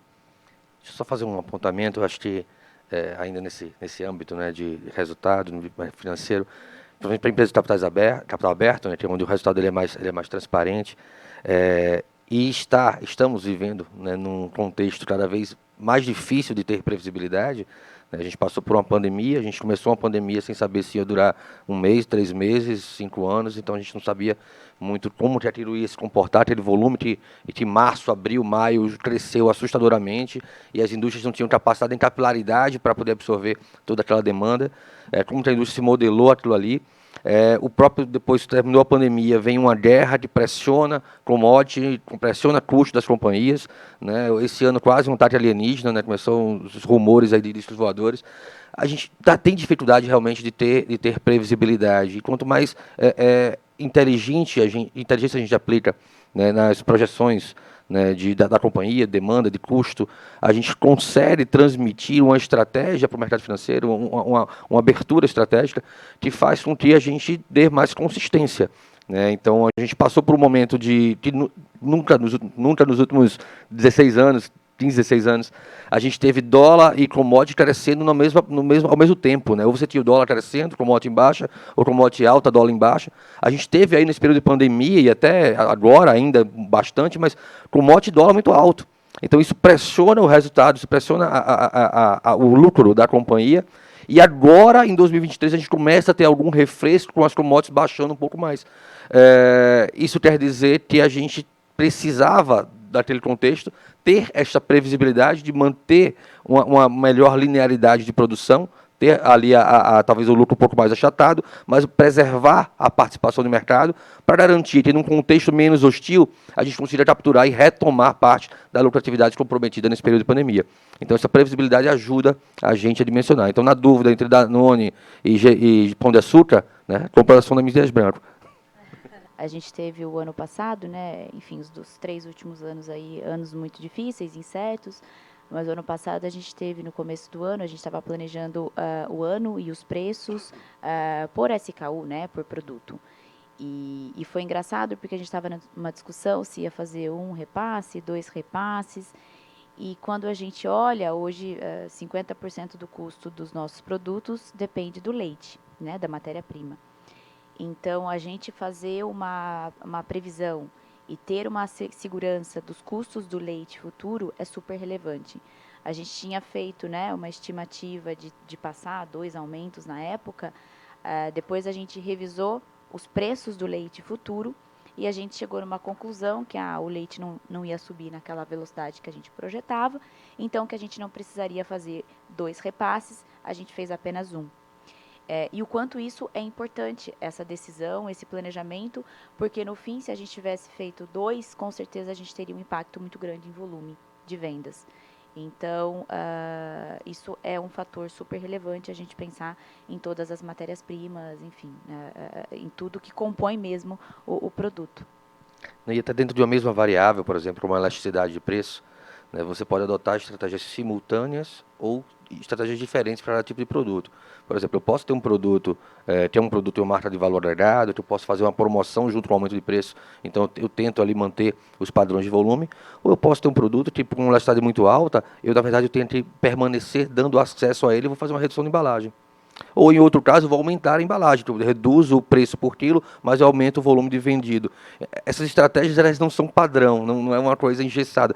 É uma realidade, cada marca e produto, em cada canal e região, isso vai se adaptar de uma forma ou de outra. Por exemplo, pensando no biscoito, né? Rosquinhas no Nordeste e parte aqui de São Paulo, interior de São Paulo, se consome muito a 300, 350 gramas. No Centro-Oeste é 700, 800, até 1 quilo. Então, como é que eu adapto a minha produção, o meu planejamento, né, de receita a cada particularidade, e na hora que eu tiver que repassar preço, qual a melhor estratégia para cada tipo de produto e marca em cada região.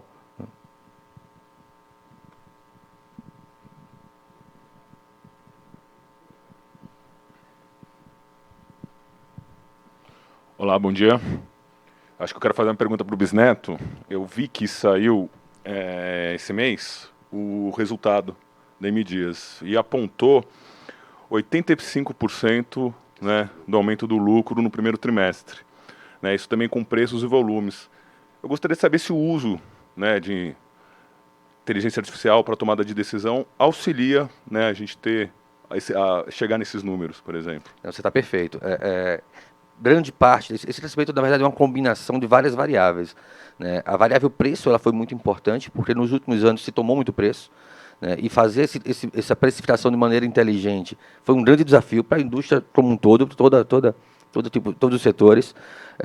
A gente conseguiu vir numa jornada, né, de repasses eficientes de preço, quer por aumento de preço, quer por redução de embalagem, mas a gente conseguiu ter uma jornada de crescimento de preço médio que suportou o custo muito bem, né, principalmente até o final do ano passado.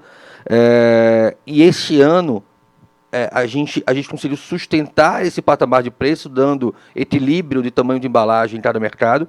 Essa visão de mercado a mercado, de elasticidade de renda a renda, ela é muito importante para saber onde passa mais, onde passa menos, porque aumento de preço não é uma coisa, eu preciso aumentar 4% para repassar o meu custo, passa lá uma régua de 4%, não. Cada produto ele tem uma particularidade, ele pode tomar mais ou menos preço. Então, essa análise de elasticidade, ela precisa ser feita com maior granularidade em cada canal, em cada região. Então, você mantém uma relatividade sadia entre os canais, você mantém uma consistência de posicionamento da marca em cada uma das regiões e, obviamente, você explora o valor agregado das marcas para saber onde você pode tomar mais preço. Então, isso ajudou a gente nessa dimensão de projetar cenários onde a gente conseguia passar preço, repassar os custos da companhia, né, com os quais a companhia vinha sofrendo, de maneira eficiente e mantendo uma projeção crescente de volume. Você pensar, poxa, a gente não perdeu o volume em 2023 versus 2022, mesmo passando mais de 30% de aumento de preço. Como é que a gente cresce volume e passa preço? Que elasticidade, né, diferente é essa que foi aplicada aqui? Modelos inteligentes de precificação, de estratégia, de planejamento do resultado. que nós vamos lançar, quais vão ser as dificuldades. A gente consegue antecipar riscos muito melhor. A gente consegue também antecipar oportunidades. E aí, com essas oportunidades, a gente consegue, aí, junto com o marketing, junto com o top line, pensar em coisas diferentes para a gente fazer, em inovação para trazer. Então, isso é uma coisa super interessante que a gente conseguiu otimizar e conseguiu mudar um pouco as atividades dessas pessoas que gastavam tanto tempo tentando planejar. Eu acho que em todas as áreas, né, que a gente atua, né, empresas, serviços, indústria, a gente pode resumir de maneira muito simplista em 3 pilares importantes da construção, né, dos fluxos e atividades da área, né? Pessoas, processos, ferramenta. E você precisa desse processo inicial, mais pica-pau, mais operacional, de virar à noite e estabelecer e amadurecer processo. Mas a partir do momento que o processo está estabelecido, uma ferramenta que catalisa, né, o teu esforço, ela permite que você consiga dar senioridade ao time. Então, um time que fazia um trabalho muito mais operacional, ele passa a ser um time mais analítico. Quanto mais a ferramenta vai sendo aplicada, ele passa a ser um time mais estratégico. E, ao mesmo tempo que ele vai sendo um time mais estratégico e essa ferramenta vai sendo mais usada, o tempo que o hiato de tempo que existia antigamente ocupado ali por um trabalho operacional garante uma melhoria de escopo para a própria área. Então, a gente vai ampliando. No fim do dia, em resumo, né, ferramentas inteligentes, aplicação de ferramentas que otimizam o trabalho do time, vai dar mais senioridade, vai gerar mais promoção, porque o time vai começar a trabalhar de maneira mais estratégica, mais sênior dentro da organização. E acho que tudo isso que eles falaram está super de acordo com o que a gente espera em termos de ciência econômica, né? Quando você introduz uma ferramenta nova, né, que te permite um ganho de produtividade, na prática você está melhorando a alocação de recurso, né? Então, quem gastava muito tempo fazendo algo pouco produtivo, agora consegue alocar uma parte desse tempo para fazer outra coisa, né, mais produtiva. Isso vai se refletir no resultado da empresa, né? A empresa mais lucrativa, obviamente, vai distribuir mais renda, né? Então, a sociedade fica mais rica, né, a partir dessa implementação de novas ferramentas, né?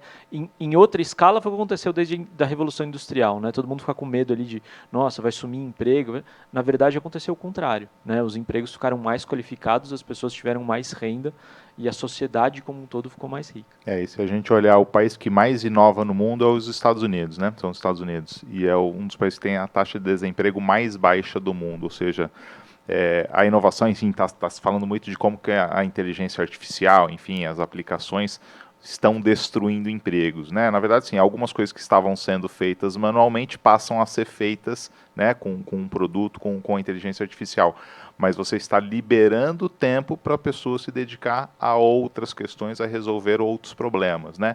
Então, aqui no caso da nossa aplicação, enquanto um cientista de dados gastava ali 90% do tempo estruturando base, estruturando modelo, apertando o botão, rodando ali dentro de softwares estatísticos ali mais tradicionais, hoje com a ferramenta você consegue inverter esse uso do tempo, ou seja, ao invés de gastar 90% do tempo estruturando dado e rodando modelo e usando 10% do tempo analisando estrategicamente como que eu vou aplicar isso, você inverte, gasta 10% do tempo estruturando, construindo modelos e projeções, e 90% do tempo aí a força bruta, a estratégia, né, o uso do cérebro ali, da mão de obra qualificada e escassa para definir a estratégia que vai ser adotada a partir disso, né? Aí você consegue também resolver um conjunto muito maior de problemas do que você conseguiria resolver manualmente.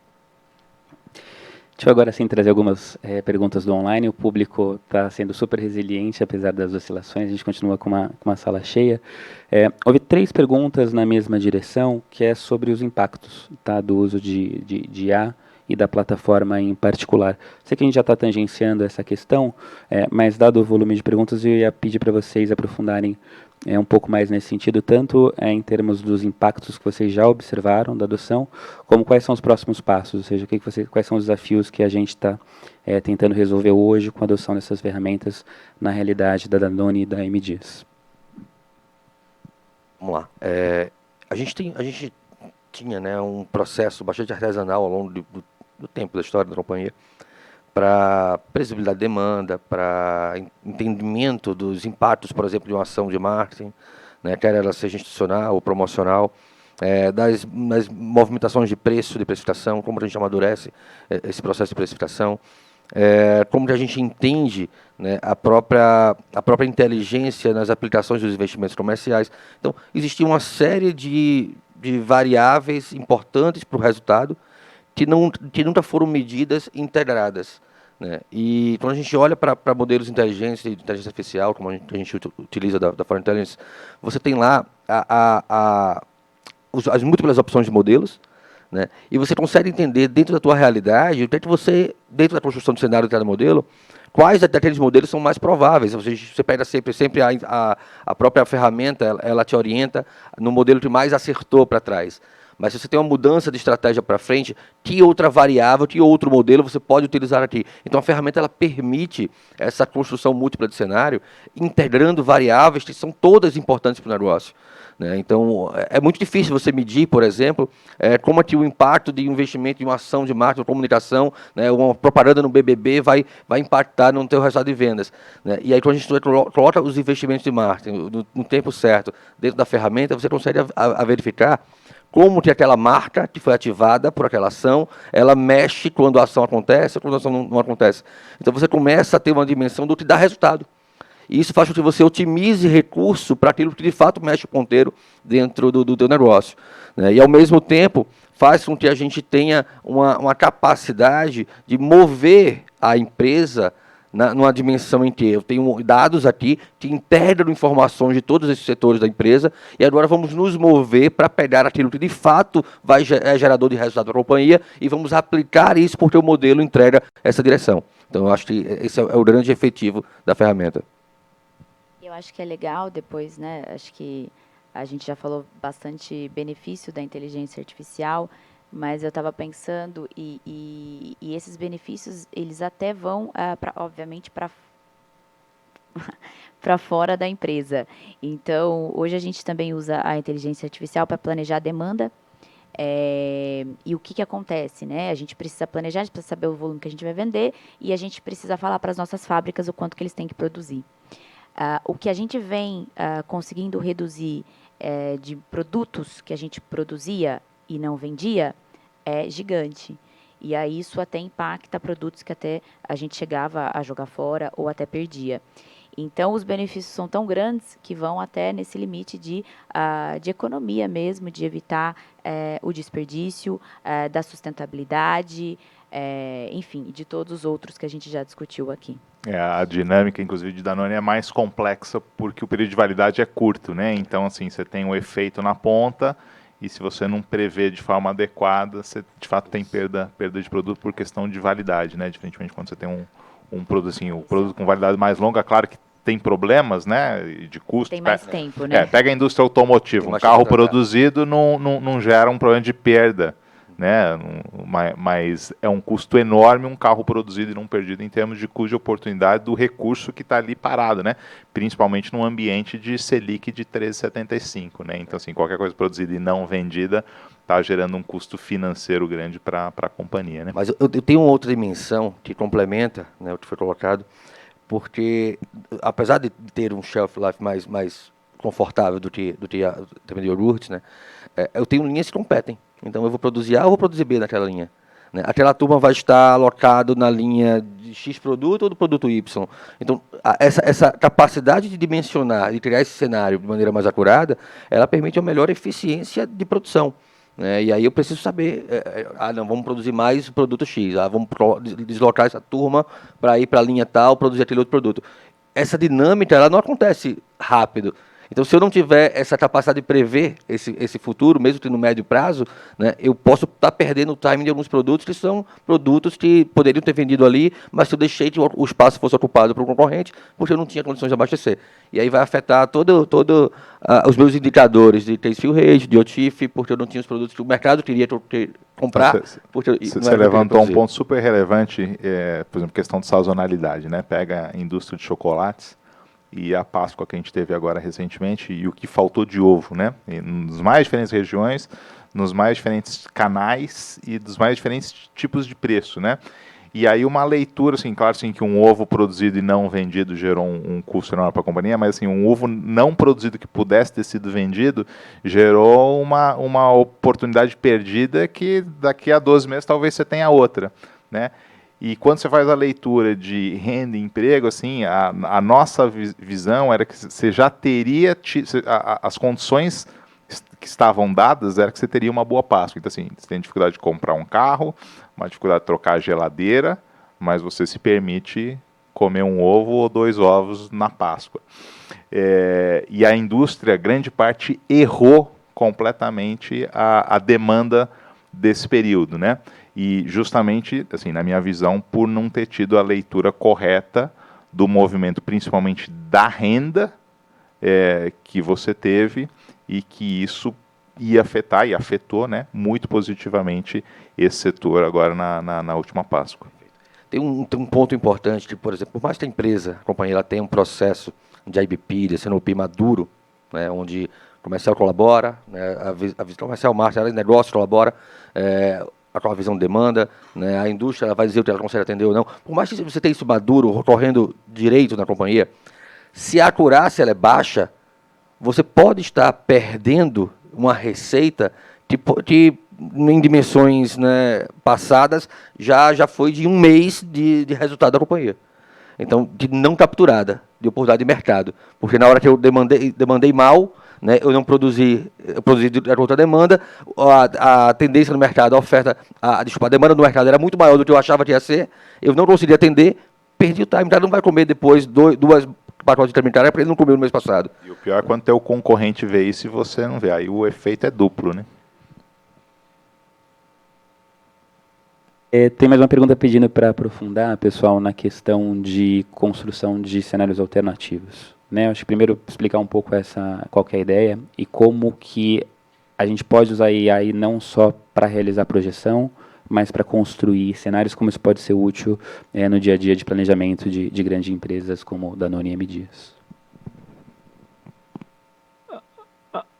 Quer falar? Pode falar. Não? Então vamos lá. Bom, acho que a gente tem algumas opções assim na mesa, né, sobre cenários alternativos, né? Primeiro, olhando do lado das premissas, tá? Na For Intelligence a gente tem alguns cenários alternativos do ponto de vista macro, né? Então a gente tem um cenário base, a gente tem um otimista e um pessimista, né, que a gente considera razoáveis, não é nada muito pessimista nem muito otimista, onde a gente consegue fazer algumas simulações, né, dentro do razoável.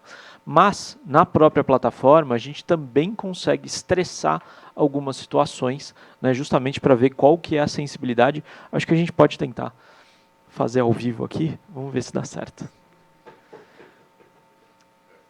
Comentando enquanto o Bruno abre ali, por exemplo, questão climática, né?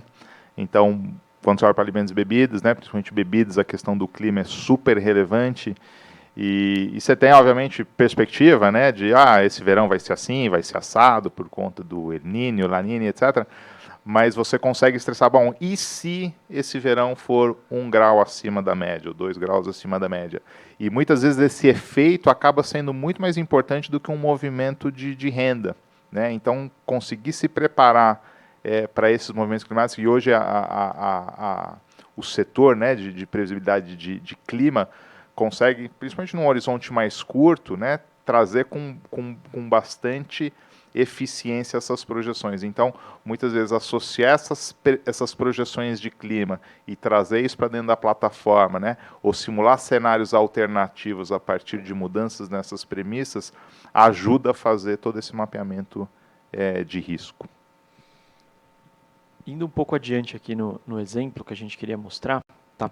Eu peguei aqui um dos modelos para vendas em supermercados em Goiás. Tá? Esse modelo aqui traz uma projeção de baixa de vendas para 2023 de 1,25%. Tá? E a gente tem aqui, né, os principais condicionantes, as principais elasticidades, que a gente já tinha até comentado, então uma super sensibilidade a preço. Né? E o que acontece se a gente mexer nesse preço? Tá? Eu vou subir aqui o preço de 0%, né, que seria uma estabilidade no preço, para uma alta de 5%. Tá? Então agora o preço ficou 5% mais alto de abril em diante. Tá? Lembrando que isso aqui é uma mudança de preço relativo, tá? Então é um aumento do preço dos alimentos 5% acima da média de preço da economia, tá? Então vamos lá, coloquei aqui em simular e a gente vai ver que a baixa de volume, que era de 1,25, virou uma baixa de volume de 6,3%. Tá? Então aqui a gente já consegue estressar algumas premissas. Né? Lógico, eu coloquei uma variação de preço super forte, tá? Valendo para o resto do ano, para uma variável super sensível. Lógico, a gente consegue fazer ajustes mais finos em outros horizontes, então quiser mexer nesse preço em 2025, em 2024, 2050, se for o caso, consegue também mexer na renda, tá? Eu escolhi aqui o preço justamente porque a gente ia ter um resultado mais sensível, mas a ideia é essa, né? É dar autonomia para que vocês consigam, em tempo real, ter essas respostas. Né? O que acontece se eu mexer no preço? O que acontece se a renda for diferente dessa que eu estou projetando? Tá? Então, tudo isso a gente consegue fazer aqui. Ô Bruno, deixa eu só acrescentar um ponto. Olhando, né, as elasticidades que estavam impactando no resultado, né, na visão inicial, eu poderia tomar uma decisão de, entendendo ali que o preço está absurdamente mais discrepante do que as outras variáveis, onde eu consigo, nessa região, baixar preço. Né? E aí eu posso criar esse cenário alternativo para baixar preço, para gerar uma tendência de volume maior. Né? Então, é um pouco dessa criação de cenários que a gente consegue fazer dentro da ferramenta, entendendo como cada variável está impactando naquele resultado. Né? Exatamente, exatamente. Aqui, com uma baixa de preço, né, de 1%, você vai ter um aumento de receita no final das contas. Né? Então... Mais duas perguntas aqui. Primeiro, a gente usou bastante o termo elasticidade, né? A gente fala isso no dia a dia, mas pediram para explicar um pouquinho mais detalhadamente como que eu interpreto 1.2 de elasticidade. Vamos lá, eu como professor de microeconomia, né, então assim, elasticidade é um termo super usado, né, na ciência econômica, né? E ele é basicamente um número, né? Então vocês viram ali 1.2, 0.1 e assim por diante. O que é a elasticidade mede, né? Ela é uma relação entre duas variáveis em termos percentuais, tá? Então é para criar uma padronização em termos de leitura, tá?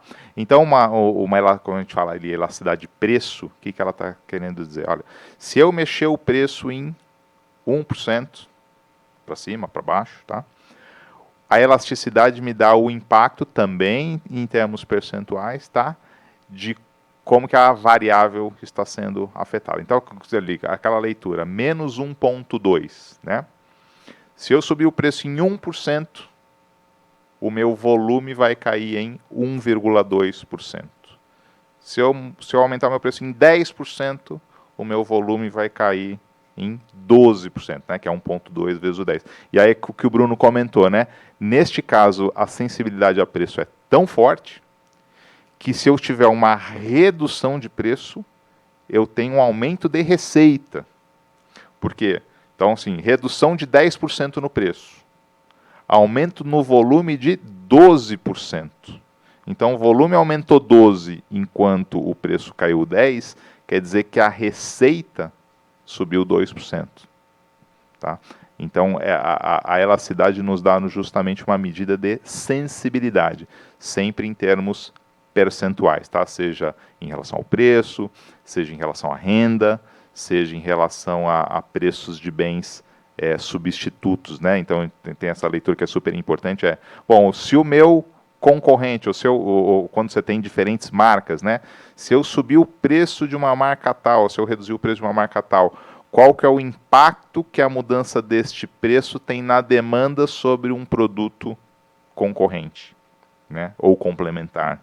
Tá? Então essa leitura também é super importante porque o efeito muitas vezes não é restrito somente àquela variável que você está mudando o preço. Né? Então assim, se você reduz o preço de um bem aqui, de uma linha de produto, ela aumenta a venda, mas ela também está diminuindo vendas, não só dos concorrentes, mas de outras linhas de produtos da própria empresa. Né? E essa leitura que a gente chama de elasticidade de preço cruzada, também é importante quando a gente está olhando a modelagem por produto aqui específico. E só complementando o tema, que é bem bem na minha área de atuação.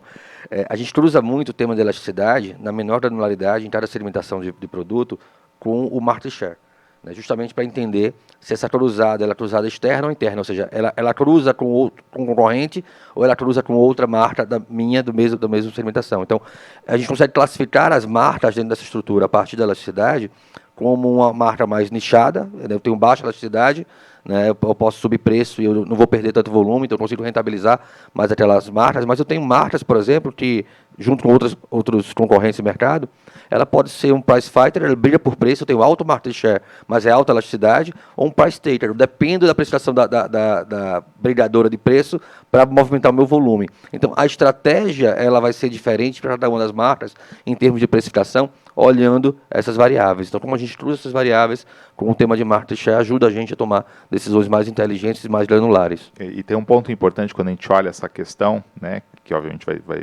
vai afetar aqui a estratégia, que é o seguinte: quando você olha o mercado, você chega numa elasticidade. Então você olha ali, elasticidade de biscoito agregado, você tem uma elasticidade. Quando você vai para uma marca de biscoito, essa elasticidade é outra e muito mais alta. Né? Então, no seguinte sentido, o cara olha lá e fala, pô, o biscoito aqui tem baixa sensibilidade a preço. Eu posso subir meus preços, o volume cai pouco e eu vou aumentar a minha receita e minha lucratividade. Só que quando você movimenta somente o preço de uma marca, o consumidor corre para as outras marcas que não tiveram aumento. Então, na verdade, a sensibilidade a preço da sua marca é super alta. O setor como um todo é baixo, mas desde que o setor todo suba preço de forma simultânea. E coordenar preço, obviamente, é proibido, isso é cartel, né? Então, assim, obviamente, isso é completamente proibido, está fora de questão. Mas quando você tem um movimento de pressão de custo e está todo o setor precisando repassar custo, é natural que esse movimento ocorra de forma agregada. Né? Pega, por exemplo, posto de combustível, né? Posso colocar no posto A, no posto B, no posto C. É um produto, né, que é super pouco sensível a preço. Né? Preço sobe, o cara precisa se locomover, vai continuar colocando gasolina. Mas se eu sou dono de um posto de combustível e eu decido aumentar o meu preço, minha venda desaba. O preço, a elasticidade ao preço do combustível do meu posto é super sensível a preço, ainda que o setor como um todo seja muito pouco sensível a preço. Né? Então, essas questões concorrenciais e diferentes marcas, é super importante ter essas quantificações para tomar a decisão correta e não fazer um movimento e colher um resultado completamente diferente do que você estava esperando. Né? Então, assim, Isso casa muito com o que o Bruno colocou mais cedo. Né? Como é que eu posso aumentar preço e manter volume ao mesmo tempo? Pô, aí entra a variável ação de marketing. A ação de marketing gera valor agregado para a marca e valor pode ser traduzido em preço. Então, eu consigo, com ação, passar mais preço e favorecer a volumetria daquele produto. Por outro lado, o produto com baixo valor agregado, ele tende a ser mais elástico. Então, essa composição e estratégia de muitas variáveis sendo cruzadas ali para a decisão, ela é muito importante. Perfeito. A gente está, claro, focando hoje sobre o ponto de vista da indústria, mas houve uma pergunta aqui perguntando se a gente também pode usar a inteligência artificial e ferramentas como a que foi demonstrada aqui para o ramo varejista, por exemplo, no caso de supermercados. Eu acho que o que eu posso citar, a gente já usa, hoje na Danone a gente tem uma inteligência artificial também que nos ajuda a ajudar o nosso cliente a sugerir, na verdade, uma compra ideal para o nosso cliente. Então, isso já acontece quando a gente fala do varejo, né, do nosso cliente, e isso é através de uma inteligência artificial. Então, a gente sugere, né, de acordo com a inteligência dos dados, qual que é a melhor compra, mesmo em volume, em diversidade de SKUs, qual que seria a melhor compra para aquele cliente. Então, isso é algo que já acontece, por exemplo, na Danone. Só complementa assim, é possível sim, né? Então, no fundo, assim, quando você olha tudo que a gente está medindo aqui, o ideal é que todas essas medidas sejam, de fato, na venda ao consumidor final, né? Por isso que são tão importantes, muitas vezes, os dados de empresas, né, que a gente acaba muitas vezes utilizando, né, como a Nielsen, para fazer esse tipo de modelo, mas quando a gente entra no varejista de fato, né, e olhando ali a operação do dia a dia, várias modelagens, sobretudo de venda diária, controle de estoque, controle de fluxo, né, seja para novos pedidos, seja para evitar a questão de quebra de gôndola, né, e aí você tem variáveis, por exemplo, que são as variáveis climáticas do dia a dia, que mudam e podem mudar radicalmente o perfil de produtos que está sendo vendido dentro do varejista, né, num determinado, por exemplo, fim de semana. Então, assim, fim de semana de sol e calor, vai sair cerveja, água, refrigerante, sorvete e carne, sei lá, para o churrasco, carvão. Fim de semana de frio, não vai sair sorvete, vai sair, mas vai sair pouco, né? Vai sair pouca cerveja, vai sair mais vinho, né?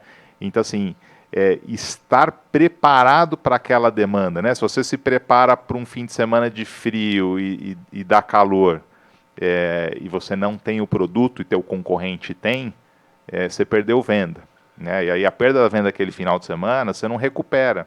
Ou seja, perdeu, foi para o concorrente. Então, assim, ter essa previsibilidade no dia a dia para evitar, por exemplo, fenômenos como quebra de gôndola, ou ter estoques adequados, né, sobretudo estoques perecíveis.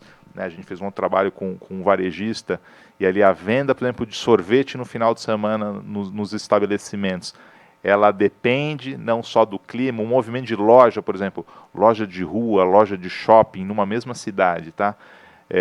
Choveu, ou vai chover, o movimento é completamente diferente. Então, assim, se antecipar a essas questões e entender como é que essas questões afetam o movimento, não só nas lojas, mas de produtos específicos, e tomar decisões a partir disso, é fundamental para melhorar a otimização, no fundo, melhorar resultado.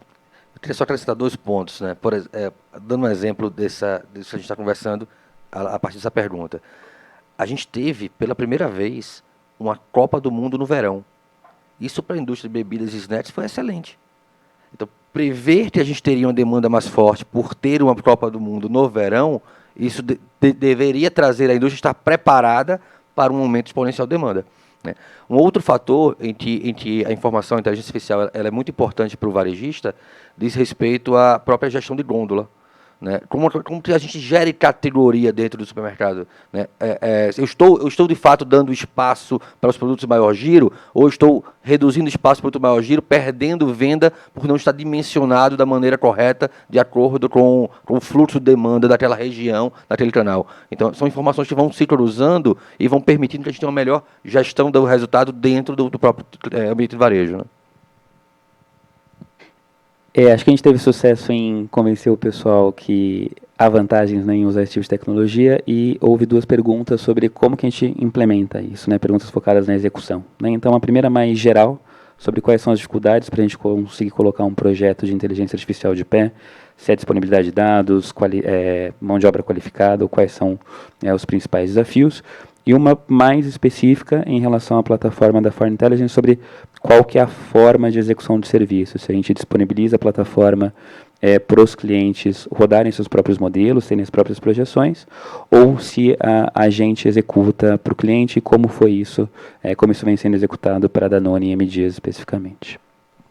Eu acho que só para como implementar, né, respondendo essa pergunta um pouquinho, e tem sido bastante fresco aí com a FOI, principalmente com o diesel que a gente tem implementado aí. Na verdade, começamos a implementação há 2 meses atrás. Uma coisa importante, eu acho que a gente precisa primeiro ter um entendimento dentro de casa dos nossos dados. Então, a gente precisa tratar os nossos dados e ter um entendimento grande antes da gente passar, né, seja para a FOI ou para qualquer tipo de ajuda que a gente queira. Mas eu acho que é importante a gente ter essa discussão juntos para que o entendimento seja igual. Então, e eu acho que é também super importante passar a importância, né, ou qual o impacto daquela commodity, daquele preço para a FOI. Então, isso foi uma coisa que a gente fez super bacana, porque a gente tem discutido muito quais são as nossas dores, quais são as nossas preocupações, para a gente garantir, nesse estudo, né, nessa implementação da ferramenta, que a gente cubra tudo. E até, obviamente, vai ter coisas que a gente ainda não tem resposta, mas que a gente esteja, né, no consentimento de como a gente vai buscar ou de como a gente vai entender isso junto. Então, acho que é um trabalho a duas mãos, super importante. Sozinhos, a gente não adianta entregar os dados, né, para ir numa implementação, porque vai ser difícil. E a gente precisa, ou seja, estar sempre envolvido aí em todos os processos para garantir um sucesso na implementação e, obviamente, depois da implementação, o acompanhamento dessa ferramenta ou como a gente melhora. De novo, né, a inteligência artificial o tratamento dos dados e o uso da melhor forma dos dados. E isso tem que ser uma forma evolutiva. Então, é super importante a gente estar sempre atento com o que está acontecendo. Não é implementar e deixar o negócio trabalhar, porque depende de uma melhora, né, de uma evolução. Eu acho que é importante colocar isso. Eu gosto de pensar que a gente tem que saber fazer perguntas, né? Porque a ferramenta ela vai trazer respostas inteligentes. Se a gente não tiver perguntas inteligentes para fazer, a gente não vai aproveitar a ferramenta. Então, eu preciso conhecer o meu ambiente de trabalho e ter pelo menos processos em maturidade que me permita levar esses processos para dentro de um catalisador, né, de informações, que é uma ferramenta de inteligência artificial. Então, se eu não sei que perguntas eu quero que seja respondida pela ferramenta, eu não vou ter um bom aproveitamento nela. Então, eu preciso ter um diagnóstico muito claro do que eu preciso, né, para poder encaixar a ferramenta que eu preciso e utilizar ela da melhor maneira possível. É claro que a ferramenta vai te ajudar também a amadurecer o processo, sem sombra de dúvidas. Mas se você não tiver consciência e consistência do que você está buscando na ferramenta, você vai ficar insatisfeito achando que ela não resolve o que ela poderia estar resolvendo, mas você não fez as perguntas certas para ela. Acho que, enfim, vocês tocaram nos dois principais pontos, né? Acho que é justamente isso que a gente sente também do nosso lado, que acho que são dois principais desafios, né? Primeiro, né, ter esse entendimento, né, de qual que é o desafio, né, ter clareza de quais respostas podem ser obtidas e quais dados a gente tem disponíveis, né? E esse processo de mastigação dos dados, né, conjunto, né, ou seja, nós e o cliente, né, a For Intelligence e o cliente, é super importante, né, porque do nosso lado, muitas vezes a gente não entende tudo do que está acontecendo ali com o dado do cliente, né? Obviamente que vocês conhecem o setor muito melhor do que nós, né? Então várias coisas para vocês são óbvias, para a gente não é, né? Então é de fato um trabalho conjunto, é algo que a gente costuma falar, né? Assim, é cozinha aberta, né? Então entra aqui com a gente, vamos ali preparar a massa, vamos ali ligar o fogão. Mas, né, voltando também, já respondendo a primeira parte da pergunta, é uma cozinha aberta, mas é opcional, né? Você pode receber também só o prato no final, ou você pode entrar e cozinhar sozinho na nossa cozinha, tá? Então a gente oferece também a possibilidade da pessoa rodar o seu próprio modelo, enfim, se ela já tem esse entendimento de que a série já está completa, já sabe o que e como precisa ser tocado, pode também ficar à vontade para usar a ferramenta de modelagem, mas a gente fica também super feliz em ajudar, né, em fazer esse trabalho em conjunto e que é um desenvolvimento contínuo, né? Não é um negócio ali que fez uma vez, está pronto. A gente sabe que o cenário econômico, né, muda o tempo inteiro, então é importante ter essa recorrência e que é uma máquina de gerar insights constantemente, né? A cada novo aperto de parafuso ali sai alguma coisa nova. Só complementando o Bruno aqui, a cultura movida a dados, né? Então, assim, ter o dado de boa qualidade, né, dentro da empresa é super relevante para iniciar qualquer processo de inteligência, seja com a For Intelligence, seja, né, dentro da própria companhia, seja com outra ferramenta. Então, assim, ter uma estruturação, né, organizada do dado. A gente, por exemplo, chegou a ver clientes que vinha um novo mês, gravava um novo dado sobre o antigo e perdia-se todo o histórico, né? E assim, você está jogando uma informação super rica fora, né? E aí você vai perder justamente a capacidade de tirar inteligência em cima desse dado, né? Então, assim, ter o dado, né, guardado, organizado, né, é fundamental para a gente iniciar qualquer processo aqui de inteligência em cima desse dado. E na For, assim, o mais padrão a gente fazer esse movimento, né, ainda que exista essa possibilidade do que a gente chama de autosserviço, tá? O mais padrão e o que tem dado mais resultado é essa construção a quatro mãos, né? Onde a gente usa a ferramenta, mas a gente também usa o nosso corpo técnico de cientista de dado para fazer a interpretação do que a ferramenta está soltando, juntamente com toda a capacidade e inteligência que vem de dentro das empresas, né, e das equipes dentro das empresas. Então é uma construção de fato a quatro mãos, e o quinto elemento aqui, que é a ferramenta aqui, fazendo muito da força bruta computacional e de processos, que é o que pode ser de fato automatizado. Ok, mais alguma pergunta da plateia, pessoal?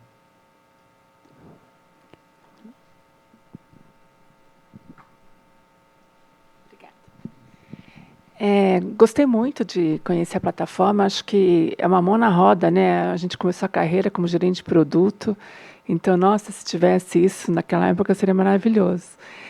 Mas eu queria saber se vocês também ajudam a ver o valor gerado pelos colaboradores.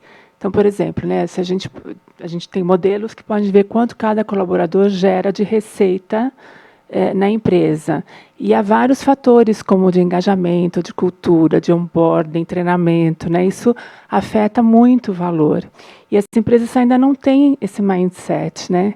Eu queria saber se vocês já têm algum case assim, como vocês trabalham.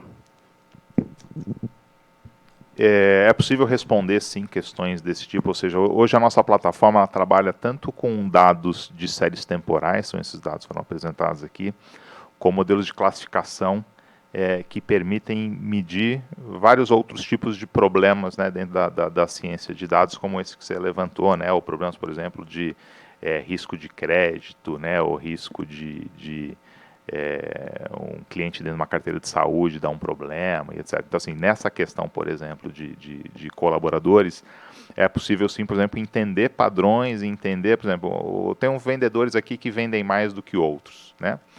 E aí eu estou medindo várias questões, fez treinamento, não fez treinamento, é um cara que tem um curso de pós ou não tem um curso de pós, é um cara que trabalha em tal região. Então, assim, você vai mapeando todos os fatores que você consegue medir, e aí você constrói um modelo e fala, me explica performance de vendas.